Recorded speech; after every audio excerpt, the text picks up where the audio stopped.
Hi dears, എല്ലാവർക്കും പുതിയൊരു വീഡിയോയിലേക്ക് സ്വാഗതം. എന്തൊക്കെയാണ് വിശേഷങ്ങളൊക്കെ? എല്ലാവർക്കും സുഖമല്ലേ? എല്ലാവരും ഇപ്പോൾ എക്സാമൊക്കെ കഴിഞ്ഞ് റിലാക്സ് ചെയ്തിട്ടിരിക്കുന്ന സമയമായിരിക്കും അല്ലേ? കഴിഞ്ഞൊരു വീഡിയോയിൽ നമ്മുടെ പൊളിറ്റിക്കൽ സയൻസ് എക്സാമിൻ്റെ ക്വസ്റ്റ്യൻ പേപ്പർ നമ്മൾ അനലൈസ് ചെയ്തിട്ടുണ്ടായി.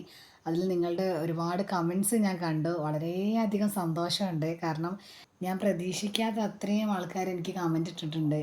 അപ്പോൾ അതൊക്കെ ഓരോ കമൻസും വായിക്കുന്ന സമയത്തും നമ്മളെ പഠിപ്പിക്കുന്നത് നിങ്ങൾക്ക് മനസ്സിലാവുന്നുണ്ടല്ലോ എന്നുള്ളൊരു സന്തോഷമുണ്ട് ഉള്ളിൽ.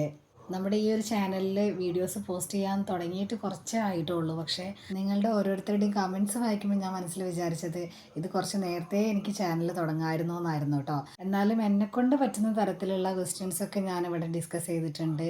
നമ്മുടെ ഇമ്പോർട്ടൻ്റ് ആയിട്ടുള്ള ചാപ്റ്റേഴ്സ് നമ്മൾ ചെയ്തിട്ടുണ്ട്. അതുപോലെ തന്നെ നമ്മൾ ചെയ്തിട്ടുള്ള ക്വസ്റ്റ്യൻസിലും ഒട്ടുമിക്ക ക്വസ്റ്റ്യനും നമ്മുടെ എക്സാമിന് വന്നിട്ടുണ്ട്. അത് എന്നെ സംബന്ധിച്ചിടത്തോളം എനിക്ക് വളരെ സന്തോഷമുള്ളൊരു കാര്യമാണ്. അപ്പോൾ നമ്മൾ ഇന്നത്തെ ക്ലാസ്സിൽ നമ്മൾ ഡിസ്കസ് ചെയ്യാൻ വേണ്ടിയിട്ട് പോകുന്നത് 2025 നമ്മുടെ ഹിസ്റ്ററി ക്വസ്റ്റ്യൻ പേപ്പറാണ്. അതിൽ നമുക്ക് ക്വസ്റ്റ്യനിൽ ഓരോന്ന് നമുക്ക് റീഡ് ചെയ്തിട്ട് അതിലെ ആൻസേഴ്സ് എന്തൊക്കെയാണ് വരിക എന്നൊക്കെ ഉള്ളത് നമുക്ക് നന്നായിട്ട് ഡിസ്കസ് ചെയ്ത് പോവാം. ഹിസ്റ്ററിയുടെ ക്ലാസ്സുകളൊക്കെ നമ്മുടെ ചാനലിൽ അവൈലബിൾ ആണ് കേട്ടോ. പ്ലേലിസ്റ്റിലുണ്ടായിരിക്കും. ഇനി കാണാൻ ആഗ്രഹമുള്ളവരുണ്ടെങ്കിൽ അതൊന്ന് പോയിട്ട് കാണാം. അപ്പോൾ നമുക്ക് നേരെ വീഡിയോയിലേക്ക് പോകാം. സ്ക്രീനിൽ ഞാൻ ക്വസ്റ്റ്യൻ പേപ്പർ കൊടുക്കുന്നുണ്ട്. ചിലപ്പോൾ നിങ്ങൾക്ക് ക്ലാരിറ്റി കുറവുണ്ടായിരിക്കും. അപ്പം നിങ്ങളുടെ കയ്യിൽ ക്വസ്റ്റ്യൻ പേപ്പർ ഉണ്ടെങ്കിൽ നിങ്ങൾ അത് വെച്ച് നോക്കുക. അല്ലാന്നുണ്ടെങ്കിൽ ഞാനിവിടെ പറയുന്നുണ്ട്, അത് നന്നായിട്ട് ഇരുന്ന് കേൾക്കുക. അപ്പോൾ ആദ്യത്തെ ക്വസ്റ്റ്യനിലേക്ക് പോവാം. എ കോളത്തിന് അനുയോജ്യമായവ ബിയിൽ നിന്ന് കണ്ടെത്തി പട്ടിക ക്രമപ്പെടുത്തുക. അപ്പോൾ നമുക്ക് അവിടെ ഒരു പട്ടിക കൊടുത്തിട്ടുണ്ട് അല്ലേ? ആ ടേബിളിൽ എയും ഉണ്ട് ബിയും ഉണ്ട്. അപ്പോൾ നമ്മൾ എയിലുള്ളത് നമ്മൾ എന്ത് ചെയ്യണം? ബിയിലുള്ളത് അനുയോജ്യമായവ ക്രമപ്പെടുത്തണം. നിങ്ങൾക്ക് അറിയാവുന്ന ക്വസ്റ്റ്യൻ തന്നെയാണ് അല്ലേ? എന്നാലും നമുക്ക് ആൻസർ എന്താണെന്ന് നോക്കാം. ആദ്യത്താണ് ഗുൽബദൻ ബീഗം. ഗുൽബദൻ ബീഗം ഏതാണ് എഴുതിയിട്ടുള്ളത്? ഹുമയൂൺ നാമയാണ് കേട്ടോ. ഹുമയൂൺ നാമയാണ് ഗുൽബദൻ ബീഗം എഴുതിയിട്ടുള്ളത്. അപ്പോൾ പട്ടികയിൽ ഒന്നാമത്തെ ആൻസർ എന്താണ്? ഹുമയൂൺ നാമയാണ്. രണ്ടാമത്തെയാണ് അബ്ദുൽ ഹമീദ് ലാഹോരി. അബ്ദുൽ ഹമീദ് ലാഹോരി അദ്ദേഹം എഴുതിയിട്ടുള്ള ബുക്ക് ഏതാണ്? ബാദ്ഷാനാമയാണ് കേട്ടോ. ഏതാണ്? ബാദ്ഷാനാമയാണ് അദ്ദേഹം എഴുതിയിട്ടുള്ളത്. അതാണ് രണ്ടാമത്തെ ആൻസർ വരുന്നത്. ഇനിയാണ് മൂന്നാമത്തത്. ആരാണ്? അബുൽ ഫസൽ. അബുൽ ഫസലാണ് വരുന്നത്. അദ്ദേഹം എഴുതിയിട്ടുള്ള ബുക്ക് ഏതാണ്? അക്ബർനാമ. അക്ബർനാമയാണ് എഴുതിയിട്ടുള്ളത്. അപ്പോൾ അബുൽ ഫസലിൻ്റെ നേരെ അതാ വരിക, അക്ബർനാമയാണ്. ഇനിയാണ് ആ പട്ടികയിൽ ഏറ്റവും നാലാമത്തെ. ബാക്കിയൊക്കെ നമ്മൾ പറഞ്ഞു കഴിഞ്ഞില്ല. അപ്പോൾ അതിൻ്റെ ആൻസർ എന്താ അറിയാം അല്ലേ? ഏതാണ് വരുന്നത്? സുൽ ഹീക്കുൽ. സുൽ ഹീക്കുൽ അതേതാണ്? സമ്പൂർണ്ണ സമാധാനം. ബാക്കിയുള്ളതൊക്കെ അവിടെ ഉണ്ടല്ലോ അല്ലേ? നമ്മൾ നേരത്തെ പറഞ്ഞു. അപ്പോൾ ലാസ്റ്റ് ഉള്ളത് ഏതാണ്? സമ്പൂർണ്ണ സമാധാനം. ഇത് 4 മാർക്കിൻ്റെ ക്വസ്റ്റ്യൻ ആയിരുന്നു. ഓരോന്നിനും ഓരോ മാർക്ക് വീതം. ഇനിയാണ് രണ്ടാമത്തെ നമുക്ക് നോക്കാം. ചുവടെ കൊടുത്തിരിക്കുന്നവയിൽ നിന്നും ശരിയുത്തരം തിരഞ്ഞെടുത്തെഴുതുക. ഓരോന്നിനും ഓരോ സ്കോർ വീതം അല്ലേ? അതിൽ നമുക്ക് രണ്ടാമത്തെ ക്വസ്റ്റ്യൻ ആണ് നോക്കാൻ വേണ്ടി പോകുന്നത്. അർത്ഥശാസ്ത്രം എഴുതിയതാര്? അർത്ഥശാസ്ത്രം എഴുതിയത് ആരാണ്? ആൻസർ വരുന്നത് കൗഡില്യനാണ്. കൗഡില്യൻ. അർത്ഥശാസ്ത്രം എഴുതിയത് കൗഡില്യൻ. ഞാനിതിന് മുന്നേ അപ്ലോഡ് ചെയ്തിട്ടുള്ളൊരു ക്ലാസ് ഇല്ലേ? ആ ക്ലാസ്സിൽ 1 വേർഡിൻ്റെ മാത്രമായിട്ട് ഒരു വീഡിയോ അപ്ലോഡ് ചെയ്തിട്ടുണ്ടായിരുന്നു. അതിൽ വന്നിട്ടുള്ള ഏകദേശം ക്വസ്റ്റ്യൻസൊക്കെ നമ്മുടെ 1 വേർഡായിട്ട് ഡയറക്റ്റായിട്ട് ചോദിച്ചിട്ടുണ്ട് കേട്ടോ. ഇനിയാണ് മൂന്നാമത്തെ ക്വസ്റ്റ്യൻ. വർദ്ധമാന മഹാവീരൻ്റെ ജനനസ്ഥലമാണ് ചോദിച്ചത്. ഡയറക്റ്റ് ക്വസ്റ്റ്യൻ ആണ്. വർദ്ധമാന മഹാവീരൻ്റെ ജനനസ്ഥലം. ആൻസർ ഏതാ വരുന്നത്? വൈശാലിയാണ്. വൈശാലിയാണ് ആൻസർ വരുന്നത്. നമ്മൾ പറഞ്ഞിട്ടുണ്ടായിരുന്നു ക്ലാസ്സുകളിൽ, മുന്നേ അപ്ലോഡ് ചെയ്തിട്ടുള്ള ക്ലാസ്സുകളിൽ പറഞ്ഞിട്ടുണ്ട്. ബീഹാറിലെ വൈശാലിക്ക് അടുത്തുള്ള കുന്തല ഗ്രാമത്തിലാണ് മഹാവീരൻ അല്ലെങ്കിൽ വർദ്ധമാന മഹാവീരൻ ജനിച്ചത്. അപ്പോൾ ഇതിലെ ഓപ്ഷനിൽ ഏതാ ഉള്ളത്? വൈശാലിയാണുള്ളത് അല്ലേ? അപ്പോൾ എവിടെയാണ് ജനിച്ചത്? വൈശാലിയാണ്. മൂന്നാമത്തെ ക്വസ്റ്റ്യൻ്റെ ആൻസർ വൈശാലി. ഇനി നാലാമത്തെ ക്വസ്റ്റ്യൻ ആണ്. മഹാഭാരതത്തിൻ്റെ വിമർശനാത്മക പതിപ്പ് തയ്യാറാക്കിയതാര്? മഹാഭാരതത്തിൻ്റെ വിമർശനാത്മക പതിപ്പ് തയ്യാറാക്കിയിട്ടുള്ളത് ആരാന്നാണ് ക്വസ്റ്റ്യൻ വന്നിട്ടുള്ളത്. നമുക്ക് ഓപ്ഷൻ ഏതൊക്കെ ഉണ്ട്? VS സുക്താങ്കർ ഉണ്ട്, BB Lal, Cunningham, John marshal. ഇതിൽ നമുക്ക് ജോൺ മാർഷലും കണ്ണിങ്ഹാം അല്ല എന്നുള്ളത് നമുക്ക് നന്നായിട്ട് അറിയാം അല്ലേ? അവിടെ അത് എവിടെയാണ് വരുന്നത്? ഹാരപ്പൻ സിവിലൈസേഷനിലാണ് വരുന്നത്, അല്ലെങ്കിൽ ഹാരപ്പൻ സംസ്കാരത്തിൻ്റെ പാർട്ടിലാണ് അവർ വരുന്നത് അല്ലേ? അപ്പം പിന്നെ നമുക്ക് ഒരു ഡൗട്ട് വരിക, ഒന്നെങ്കിൽ VS സുക്താങ്കർ ആയിരിക്കും, അല്ലെങ്കിൽ BB ലാൽ ആയിരിക്കും. നമ്മുടെ ഇവിടെ നാലാമത്തെ ക്വസ്റ്റ്യൻ്റെ ആൻസർ വരുന്നത് VS സുക്താങ്കർ ആണ്. VS സുക്താങ്കർ ഓപ്ഷൻ എ ആണ്. നാലാമത്തത് ഏതാണ്? Option A, VS സുക്താങ്കർ. ഇനിയാണ് അഞ്ചാമത്തെ ക്വസ്റ്റ്യൻ്റെ ആൻസർ ആണ്. ബുദ്ധൻ്റെ ആദ്യ പ്രഭാഷണം നടന്ന സ്ഥലം എവിടെയാണെന്നാണ് ചോദിച്ചിട്ടുള്ളത്. ബുദ്ധൻ്റെ ആദ്യ പ്രഭാഷണം നടന്ന സ്ഥലം. ഓപ്ഷൻസ് ഏതൊക്കെയാണ് കൊടുത്തിട്ടുള്ളത്? Option A Lumbini, option B Sarnath, option C Kushinagaram, option D Ellora. ഇതിൽ ഏത് ആൻസർ വരുന്നത്? ഓപ്ഷൻ ബി സാരനാഥ് ആണ് കേട്ടോ ആൻസർ വരുന്നത്. അപ്പൊ 5ാമത്തെ ക്വസ്റ്റ്യന്റെ ആൻസർ ഏതാണ്? സാരനാഥ് ആണ് കേട്ടോ, സാരനാഥ്. ഇനി നമുക്ക് 6ാമത്തെ ക്വസ്റ്റ്യനിലേക്ക് പോവാം. ചുവടെ തന്നിട്ടുള്ളവയെ കാലഗണനാ ക്രമത്തിലാക്കുക. അതായത് എന്നാണോ നടന്നിട്ടുള്ളത് ആ ഒരു ഓർഡറിലാക്കാൻ വേണ്ടിയിട്ടാണ് ആദ്യം നടന്നത്, അങ്ങനെ കേട്ടോ. ഓപ്ഷൻസ് ആദ്യം നോക്കാം.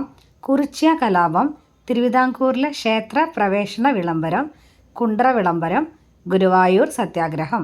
അപ്പോൾ ഏതൊക്കെയാണ് ഓർഡറിൽ വരുന്നത്? ആദ്യം വരുന്നത് കുണ്ട്ര വിളംബരമാണ്. 1809 കുണ്ട്ര വിളംബരം, 1809. രണ്ടാമത് വരുന്നത് കുറിച്യ കലാപമാണ്. കുറിച്യ കലാപം അതെന്നാണ് ഇയർ? 1812. 1812. പിന്നെ വരുന്നത് തിരുവിതാംകൂർ ക്ഷേത്ര വിളംബരം. അതെപ്പോഴാണ് വരുന്നത്? 1936. തിരുവിതാംകൂറിലെ ക്ഷേത്ര പ്രവേശന വിളംബരമാണ്. എന്നാണ്? 1936. ഇനി ഏറ്റവും ലാസ്റ്റാണ് ഏത്? ഗുരുവായൂർ സത്യാഗ്രഹം 1931-32 കാലഘട്ടത്തിലാണ്. അപ്പോൾ ഓർഡർ ഏതൊക്കെയായിരുന്നു? ആദ്യം കുണ്ട്ര വിളംബരം, രണ്ടാമത് കുറിച്യ കലാപം, മൂന്നാമത് തിരുവിതാംകൂർ ക്ഷേത്ര പ്രവേശന വിളംബരം, പിന്നെയാണ് ഏത്? ഗുരുവായൂർ സത്യാഗ്രഹം. ഇനി 7ാമത്തെ ക്വസ്റ്റ്യൻ എന്ന് പറയുന്നത് നമ്മൾ തന്നിരിക്കുന്ന സ്ഥലങ്ങൾ അടയാളപ്പെടുത്താൻ വേണ്ടിയിട്ടാണ് അല്ലേ. അപ്പോൾ ഈ ഒരു ചിത്രത്തിൽ നിങ്ങൾ സ്ക്രീനിൽ കാണുന്നുണ്ടായിരിക്കും. ഇതാണ് കറക്റ്റ് ആ ഒരു ഏരിയ വരുന്നത്. നമുക്ക് ഓപ്ഷനിൽ ഏതൊക്കെയാണ് തന്നെ? ഹാരപ്പ, ധോളവീര, കാലിബംഗൻ, ചാൻഹുദാരോ. ഇതാണ് തന്നിട്ടുള്ളത്. നിങ്ങൾക്ക് പെട്ടെന്ന് മനസ്സിലാക്കാൻ വേണ്ടിയിട്ട് ഞാൻ ഓരോ കളറിൽ കൊടുത്തിട്ടുണ്ട് കേട്ടോ.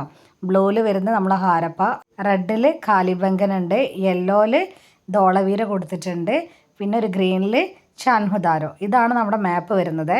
ഇതിൽ നിങ്ങൾ ഏകദേശം അടുത്ത് തന്നെയാണ് പോയിന്റ് ചെയ്തിട്ടുണ്ടെങ്കിൽ നിങ്ങൾക്ക് മാർക്ക് ഉണ്ടായിരിക്കും കേട്ടോ. മാപ്പ് സ്റ്റഡി നമ്മൾ പ്രതീക്ഷിച്ചിട്ടുള്ള തന്നെയാണ് വന്നിട്ടുള്ളത് ഹരപ്പൻ സിവിലൈസേഷൻ്റെ പാടത്തുനിന്ന് അല്ലേ. അപ്പം വലിയൊരു കുഴപ്പം ഉണ്ടാവില്ല എന്ന് വിചാരിക്കുന്നു. അപ്പോൾ ഏകദേശം അടുത്തുണ്ടെങ്കിൽ നിങ്ങൾക്ക് മാർക്ക് എന്തായാലും കിട്ടിക്കോളും. നിങ്ങൾ അതിനെ പറ്റിയിട്ടൊന്നും ടെൻഷൻ ആവണ്ട. അപ്പം നമുക്ക് അടുത്തൊരു ക്വസ്റ്റ്യനിലേക്ക് പോകാം. അടുത്തത് 8 മുതൽ 15 വരെ എല്ലാ ചോദ്യങ്ങൾക്കും ഉത്തരം എഴുതാനാണ്. 2 സ്കോർ വീതമാണ്. അതിൽ നമുക്ക് 8ാമത്തെ നോക്കാം അല്ലേ. അൽബറൂനിക്ക് ഇന്ത്യയിൽ നേരിടേണ്ടി വന്ന ഏതെങ്കിലും 2 ബുദ്ധിമുട്ടുകൾ എഴുതാനാണ് പറഞ്ഞിട്ടുള്ളത്. ഇതൊക്കെ നമ്മൾ അപ്ലോഡ് ചെയ്തിട്ടുള്ള ക്ലാസ്സുകളിൽ പറഞ്ഞിട്ടുള്ള കാര്യങ്ങളാണ്. ഇത് 4ാമത്തെ ചാപ്റ്റർ ആയിട്ടുള്ള സഞ്ചാരികളുടെ കാഴ്ചകളിലൂടെ എന്ന് പറയുന്ന ഭാഗത്തിലുള്ള ആൻസറാണ്. എന്താണ് ബുദ്ധിമുട്ടുകൾ എന്ന് പറയുന്നത്? ഇത് നമുക്ക് ഇപ്പം നമ്മൾ പഠിച്ചിട്ടില്ലെങ്കിൽ നമുക്ക് ഉണ്ടാക്കി എഴുതാൻ പറ്റുന്ന ഒരു തരത്തിലുള്ളതാണ്. യാത്രകളിൽ അൽബറൂനിക്ക് നേരിടേണ്ടി വന്നിട്ടുള്ള ബുദ്ധിമുട്ടുകളാണ് നമ്മൾ പറയണത്. ആൻസർ ഏതൊക്കെയാണ്? ഭാഷ ഒരു ബുദ്ധിമുട്ടായിട്ട് മാറിയിട്ടുണ്ട്. വിശ്വാസങ്ങളിലും ആചാരങ്ങളിലുമുള്ള ഒരു വ്യത്യസ്തത, മറ്റുള്ളവരിൽ നിന്ന് ഒറ്റപ്പെട്ട് കഴിയുന്ന പ്രാദേശിക ജനത, അതുപോലെ തന്നെ വിദേശികളെ സംശയദൃഷ്ടിയോടെ നോക്കിക്കാണുന്ന നാട്ടുകാർ. ഇതൊക്കെയാണ് അൽബറൂനി നേരിട്ടിട്ടുള്ള പ്രധാനപ്പെട്ട പ്രശ്നങ്ങൾ എന്ന് പറയുന്നത്. അപ്പോൾ ഇതിൽ നമ്മൾ ഏതെങ്കിലും 2 ബുദ്ധിമുട്ടുകൾ എഴുതിയിട്ടുണ്ടെങ്കിൽ നമുക്ക് എന്ത് കിട്ടും? 2 മാർക്ക് കിട്ടും. ഇനി 9ാമത്തെ ക്വസ്റ്റ്യൻ ആണ്. ഇബ്നു ബത്തൂത്ത ഇന്ത്യൻ നഗരങ്ങളെ വിവരിക്കുന്നത് എങ്ങനെ? ഇതും അതേ ചാപ്റ്ററിൽ നിന്ന് വന്നിട്ടുള്ളൊരു ക്വസ്റ്റ്യൻ ആണല്ലേ. ആൻസർ വരുന്നത് നൈപുണ്യമുള്ളവർക്ക് അപാരമായിട്ടുള്ള സാധ്യതകൾ നൽകുന്നുണ്ട്. ജനങ്ങൾ ഒരുപാടുള്ളതുകൊണ്ട് തന്നെ ജനങ്ങൾ തിങ്ങി താമസിക്കുന്നതാണ്. അതുപോലെ തന്നെ ജനനിബിഡമായിട്ടുള്ള തെരുവുകളും ആകർഷകമായിട്ടുള്ള ചിന്തകൾ, വ്യത്യസ്തമായിട്ടുള്ള ഉൽപ്പന്നങ്ങൾ, അതിൽ ഉയർന്ന ജനസംഖ്യയുള്ള ഇന്ത്യയിലെ ഏറ്റവും വലിയ പട്ടണം എന്ന് പറയുന്നത് ഏതാണ്? ഡൽഹി ആണെന്നാണ് ഇബ്നു ബത്തൂത്ത പരിചയപ്പെടുത്തുന്നത്. അപ്പോൾ ഇതും വളരെ സിമ്പിളായിട്ടുള്ളൊരു ക്വസ്റ്റ്യൻ ആയിരുന്നു അല്ലേ. ഇനി നമുക്ക് അടുത്ത് നോക്കാം. 10ാമത്തെ ക്വസ്റ്റ്യൻ ആണ്. ഏതെങ്കിലും 2 വിജയനഗര രാജവംശങ്ങളുടെ പേരെഴുതുക. ഏതെങ്കിലും 2 വിജയനഗര രാജവംശങ്ങളുടെ പേരെഴുതുക. ഇതൊക്കെ നമ്മൾ അപ്ലോഡ് ചെയ്തിട്ടുള്ള 1 വേർഡ് ക്വസ്റ്റ്യൻസിൽ കൊടുത്തിട്ടുള്ളതാണ്. പ്രധാനപ്പെട്ട 4 രാജവംശങ്ങളായിരുന്നു ഉണ്ടായിരുന്നത് അല്ലേ. ഏതൊക്കെയായിരുന്നു? സംഗമ, തുളുവ, സാലുവ, അരവിഡു. സംഗമ, തുളുവ, സാലുവ, അരവിഡു. ഇതിലേതെങ്കിലും 2 എഴുതിയാൽ നമുക്ക് ആ 2 മാർക്ക് കിട്ടും. ഇനി അടുത്തതാണ് ഗുദ് കഷ്ത, പാഹി കഷ്ത എന്നിവ നിർവചിക്കുക. 11ാമത്തെ ക്വസ്റ്റ്യൻ ആണ്. ഗുദ് കഷ്ത, പാഹി കഷ്ത ഇത് രണ്ടും എന്ത് ചെയ്യണം? നമ്മൾ ഡിഫൈൻ ചെയ്യണം. ഈ ഗുദ് കഷ്ത, പാഹി കഷ്ത എന്ന് പറയില്ലേ, ഇത് രണ്ടും എന്താണ്? 17ാം നൂറ്റാണ്ടിലുള്ള 2 തരം കർഷകരാണ്. ഒന്നാണ് ഗുദ് കഷ്ത എന്ന് പറയുന്നത്. ഇതെന്താണെന്ന് വെച്ചാൽ കൃഷിഭൂമിയുടെ ഉടമകളായിരുന്ന ഇവർ ഗ്രാമങ്ങളിൽ സ്ഥിരമായിട്ട് താമസിച്ചിരുന്ന ആൾക്കാരായിരുന്നു കേട്ടോ. അതാണ് ഗുദ്കഷ്ത എന്ന് പറയുന്നത്. ഇവർ കൃഷിഭൂമിയുടെ ഉടമകളും ആയിരുന്നു, അതുപോലെ ഗ്രാമങ്ങളിൽ സ്ഥിരമായിട്ട് താമസിച്ചിരുന്ന ആൾക്കാരുമാണ്. ഇനിയാണ് പാഹി കഷ്ത. പാഹി കഷ്ത ഇവരെന്താണ്, മറ്റ് ഗ്രാമങ്ങളിൽ നിന്ന് വന്ന് കരാർ അടിസ്ഥാനത്തിൽ പണിയെടുക്കുന്ന കർഷകർ. പാഹി കഷ്ത എന്ന് പറഞ്ഞാൽ എന്താ, മറ്റ് ഗ്രാമങ്ങളിൽ നിന്ന് വന്നിട്ട് കരാർ അടിസ്ഥാനത്തിൽ പണിയെടുക്കുന്നവർ, അതാണ് പാഹി കഷ്ത എന്ന് പറയുന്നത്. ഇനിയാണ് 12ാമത്തെ ക്വസ്റ്റ്യൻ. ഏതെങ്കിലും 2 മുഗൾ ഭരണാധികാരികളുടെ പേരെഴുതാനാണ് പറഞ്ഞത്. വളരെ സിമ്പിളായിട്ടുള്ള ക്വസ്റ്റ്യൻസ് ആണ് അല്ലേ. ഏതെങ്കിലും 2 മുഗൾ ഭരണാധികാരികളുടെ പേരെഴുതുക. ആരൊക്കെയാണ് മുഗൾ രാജാക്കന്മാർ? ബാബർ ഉണ്ട്, ഹുമയൂൺ, അക്ബർ, ജഹാംഗീർ, ഷാജഹാൻ, ഔറംഗസേബ്. ഇതിലിപ്പോൾ നമുക്ക് ഷാജഹാനൊക്കെ വേഗം ഓർമ്മ വരുന്നതാണ് അല്ലേ. അപ്പോൾ ബാബർ, ഹുമയൂൺ, അക്ബർ, ജഹാംഗീർ, ഷാജഹാൻ, ഔറംഗസേബ്. ഇതിൽ ഏതെങ്കിലും 2 ആൾക്കാരുടെ പേര് എഴുതിയാൽ മതി കേട്ടോ. ഇനിയാണ് 13ാമത്തെ ക്വസ്റ്റ്യൻ. ദീൻ ഇലാഹി എന്നാൽ എന്ത്? ദീൻ ഇലാഹി എന്നാൽ എന്ത്? സൂര്യനെയും പ്രകാശത്തെയും കേന്ദ്രീകരിച്ചു കൊണ്ടുള്ള ഒരു ആരാധനാക്രമത്തിന് അക്ബർ രൂപം നൽകുകയാണ്. ആരാണ് രൂപം നൽകിയത്? അക്ബറാണ്. അതാണ് എന്തെന്നറിയപ്പെടുന്നത്? ദീൻ ഇലാഹി എന്നുള്ള പേരിൽ അറിയപ്പെടുന്നത്. ഇതിനെ തന്നെയാണ് നമ്മൾ തൗഹീദ് ഇലാഹി എന്നുള്ള പേരിലും അറിയപ്പെടുന്നത്. തൗഹീദ് ഇലാഹി കേട്ടോ. അതുപോലെ തന്നെ മുഗൾ സാമ്രാജ്യത്തിലെ വ്യത്യസ്ത വിഭാഗങ്ങളിൽപ്പെട്ടിട്ടുള്ള ജനങ്ങളെ ഏകോപിപ്പിക്കുക എന്നതായിരുന്നു അക്ബറിൻ്റെ പ്രധാന ലക്ഷ്യം എന്ന് പറയുന്നത്. അപ്പോൾ ഇതിൽ ഏതെങ്കിലും 2 പോയിന്റ് എഴുതിയാൽ മതി കേട്ടോ. എന്താണ്, ഇനിയിപ്പോൾ ഒന്നും കിട്ടിയില്ല എന്നുണ്ടെങ്കിൽ അക്ബർ രൂപം നൽകിയിട്ടുള്ള ആരാധനാക്രമത്തിനെയാണ് ദീൻ ഇലാഹി എന്ന് പറയുന്നത് എന്നുള്ളത് എഴുതി വെച്ചാലും മാർക്ക് വീഴും. കാരണം അവിടെ 2 ആൻസർ വന്നിട്ടുണ്ട്. ഒന്ന് അക്ബറിൻ്റെ ആണെന്നുള്ളതും പിന്നൊന്ന് ഒരു ആരാധനാക്രമമാണ് എന്നുള്ളതും. ഇനിയാണ് 14ാമത്തെ ക്വസ്റ്റ്യൻ. പാകിസ്ഥാൻ പ്രമേയം എന്താണെന്ന് വ്യക്തമാക്കുക. പാകിസ്ഥാൻ പ്രമേയം ഇതെന്താണെന്ന് ചോദിച്ചിട്ടുണ്ടെങ്കിൽ 1940 മാർച്ച് 23 ലാഹോറിൽ വെച്ച് കൂടിയിട്ടുള്ള സമ്മേളനത്തിലെ സർവേന്ത്യ മുസ്ലിം ലീഗ് സമ്മേളനമാണ്. ഇതിൽ ഇന്ത്യൻ ഉപഭൂഖണ്ഡത്തിലെ മുസ്ലിം ഭൂരിപക്ഷ പ്രദേശങ്ങൾക്ക് സ്വയംഭരണം വേണമെന്നാവശ്യപ്പെട്ടുകൊണ്ടാണ് ഈ ഒരു പ്രമേയം പാസ്സാക്കിയത്. ഇതാണ് എന്ത്, പാകിസ്ഥാൻ പ്രമേയം എന്നുള്ള പേരിൽ അറിയപ്പെടുന്നത്. ഇത്രയും എഴുതി വെച്ചാലും മാർക്ക് കിട്ടുകയെ. എന്നാലും ഒന്നുകൂടി പറയാം. ആദ്യഘട്ടത്തിൽ 2 പരമാധികാര രാഷ്ട്രങ്ങൾ എന്ന നിലയിലുള്ള പാകിസ്ഥാൻ വാദം മുസ്ലിം നേതാക്കന്മാർ പോലും മുന്നോട്ട് വെച്ചിട്ടുണ്ടായിരുന്നില്ല. മുസ്ലിം ലീഗിൻ്റെ പരമോന്നത നേതാവായിട്ടുള്ള ആളാണ് മുഹമ്മദ് അലി ജിന്ന. ആരാണ്? മുഹമ്മദ് അലി ജിന്ന. അദ്ദേഹം പോലും പാകിസ്ഥാൻ വാദത്തെ വിലപേശൽ തന്ത്രമായിട്ടാണ് കണ്ടിട്ടുണ്ടായിരുന്നത്. എന്നാലോ 1940 പാകിസ്ഥാൻ പ്രമേയത്തോടെയാണ് സർവേന്ത്യ മുസ്ലിം ലീഗ് ആദ്യമായിട്ട് ദ്വിരാഷ്ട്രവാദ സിദ്ധാന്തം മുന്നോട്ട് വെച്ചത്. ഇതിന്റെ അടിസ്ഥാനത്തിലാണ് നമ്മുടെ വിഭജനമൊക്കെ വന്നിട്ടുണ്ടായിരുന്നത്. അപ്പോൾ എന്താണ് ഈ പാകിസ്ഥാൻ പ്രമേയം എന്നുള്ളത് മാത്രം എഴുതിയാലും മാർക്ക് കിട്ടും. ഇനി നമുക്ക് അടുത്ത ക്വസ്റ്റ്യൻ നോക്കാം. 15ാമത്തതാണ്. ക്യാബിനറ്റ് മിഷന്റെ ഏതെങ്കിലും 2 നിർദ്ദേശങ്ങൾ എഴുതാനാണ് ചോദിച്ചിട്ടുള്ളത്. അതും സെയിം ചാപ്റ്റർ ആയിട്ടുള്ള വിഭജനത്തെ മനസ്സിലാക്കൽ എന്നുള്ള ചാപ്റ്ററിലാണ് ഈ ക്വസ്റ്റ്യൻ വന്നിട്ടുള്ളത്. ക്യാബിനറ്റ് മിഷൻ്റെ നിർദ്ദേശങ്ങൾ ഏതൊക്കെയാണെന്ന് വെച്ചിട്ടുണ്ടെങ്കിൽ, ഒന്നാണ് ബ്രിട്ടീഷ് പ്രവിശ്യകളെയും നാട്ടുരാജ്യങ്ങളെയും ഉൾപ്പെടുത്തി ഒരു ഇന്ത്യൻ യൂണിയൻ രൂപീകരണം. രണ്ടാമത്തെയാണ് പ്രതിരോധം, വിദേശകാര്യം, വാർത്താവിനിമയം എന്നിവ യൂണിയൻ കൈകാര്യം ചെയ്യും. നെക്സ്റ്റ്, ഒരു ഭരണഘടനാ നിർമ്മാണ സമിതി രൂപീകരിക്കും. പിന്നെയാണ് ഒരു ഇടക്കാല ഗവൺമെൻറ് കേന്ദ്രത്തിൽ രൂപീകരിക്കും. ഇതൊക്കെയാണ് ക്യാബിനറ്റ് മിഷൻ്റെ നിർദ്ദേശങ്ങൾ എന്ന് പറയുന്നത്. 1946 മാർച്ചിലുണ്ടല്ലോ, ഇന്ത്യൻ നേതാക്കളുമായിട്ട് അധികാര കൈമാറ്റത്തെക്കുറിച്ച് ചർച്ച ചെയ്യാൻ വേണ്ടിയിട്ടാണ് ക്യാബിനറ്റ് മിഷനെ ബ്രിട്ടൻ ഇന്ത്യയിലേക്ക് അയച്ചത്. അപ്പോൾ 2 ചോദിച്ച സ്ഥിതിക്ക് ആ 2 തന്നെ എഴുതി വെച്ചാൽ മതി കേട്ടോ. ഇനി അടുത്തത് 3 മാർക്കിൻ്റെ ക്വസ്റ്റ്യൻസ് ആണ് കേട്ടോ. ആദ്യത്തെ ക്വസ്റ്റ്യൻ എന്താണെന്ന് നോക്കാം. 16ാമത്തെ ക്വസ്റ്റ്യൻ എന്ന് പറയുന്നത് വീരശൈവ പ്രസ്ഥാനത്തിൻ്റെ സവിശേഷതകൾ പരിശോധിക്കുക. ഇത് നമ്മൾ ചാനലിൽ അപ്ലോഡ് ചെയ്തിട്ടുള്ളൊരു വീഡിയോ ആണ്. സെപ്പറേറ്റ് ആയിട്ട് തന്നെ പറഞ്ഞിട്ടുണ്ട്, ഇമ്പോർട്ടൻ്റ് ആണെന്ന്. വീരശൈവ പ്രസ്ഥാനത്തിൻ്റെ സവിശേഷതകൾ പരിശോധിക്കുക. 12ാമത്തെ നൂറ്റാണ്ടിൽ കർണാടകയിൽ ഉണ്ടായിട്ടുള്ള ഭക്തി പ്രസ്ഥാനമാണ് ഏതെന്ന് പറയുന്നത് വീരശൈവ പ്രസ്ഥാനം എന്ന് പറയുന്നത്. ബസവണ്ണയാണ് ഇതിൻ്റെ നേതൃത്വം നൽകിയിട്ടുള്ള ആൾ. ഇതിൻ്റെ പ്രത്യേകതകൾ എന്ന് പറഞ്ഞിട്ടുണ്ടെങ്കിൽ, വീരശൈവ പ്രസ്ഥാനത്തിലെ അംഗങ്ങൾ ലിംഗായത്തുകൾ എന്നുള്ള പേരിലാണ് അറിയപ്പെടുക എന്ന് നമ്മൾ പറഞ്ഞിട്ടുണ്ടായിരുന്നു. ഇതിലെ ആൾക്കാർ ശിവഭക്തരായിരുന്നു കേട്ടോ. പിന്നെ ഇവർ ശിവലിംഗ ആരാധകരായിട്ടുള്ള ആൾക്കാരായിരുന്നു. ശിവഭക്തർ മരിച്ചു കഴിഞ്ഞിട്ടുണ്ടെങ്കിൽ എന്നേക്കുമായിട്ട് ശിവനിൽ വലയം പ്രാപിക്കുന്നു എന്ന് വിശ്വസിച്ചിരുന്ന ആൾക്കാരായിരുന്നു. ലിംഗായത്തുകൾ ജാതി വ്യവസ്ഥയെ വെല്ലുവിളിച്ചിട്ടുള്ള ആൾക്കാരാണ്.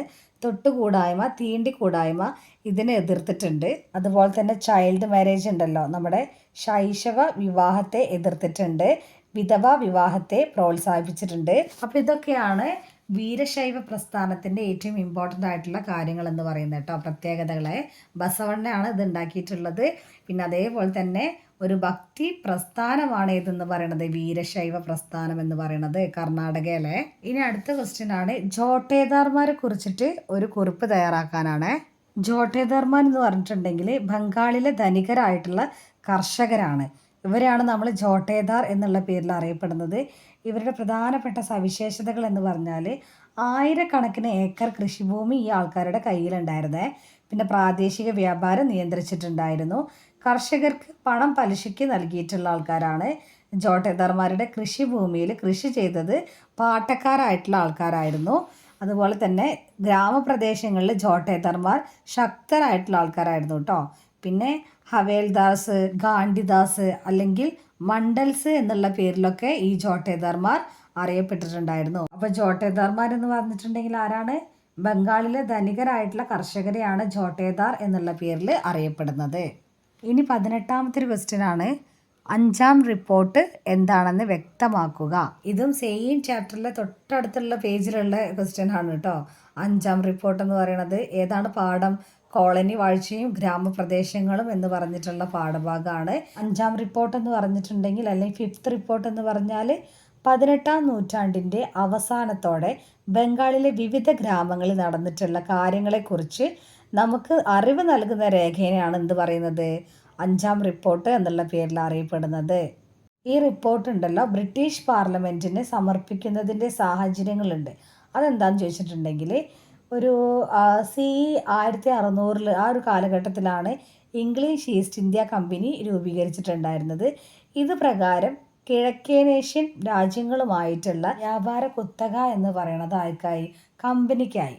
എന്നാൽ ഒരു 18ാം നൂറ്റാണ്ടിൻ്റെ അവസാനത്തോട് കൂടിയിട്ട് കമ്പനിയുടെ ഈ കച്ചവട കുത്തക ഉണ്ടല്ലോ, അത് ചോദ്യം ചെയ്യിക്കപ്പെടുകയും ഇന്ത്യൻ, ചൈനീസ് കമ്പോളങ്ങൾ ഇംഗ്ലണ്ടിലെ മറ്റ് വ്യവസായികൾക്കും ലഭിക്കണമെന്നുള്ള ഒരു വാദം മുന്നോട്ട് വന്നിട്ടുണ്ടായിരുന്നു. അങ്ങനെ ഈ കച്ചവട കമ്പനി ബംഗാളിലെ രാഷ്ട്രീയ അധികാരം കൈക്കലാക്കി. ഇതിൻ്റെ ഒരു സാധ്യത പോലും ചോദ്യം ചെയ്യപ്പെട്ടിട്ടുണ്ടായിരുന്നു.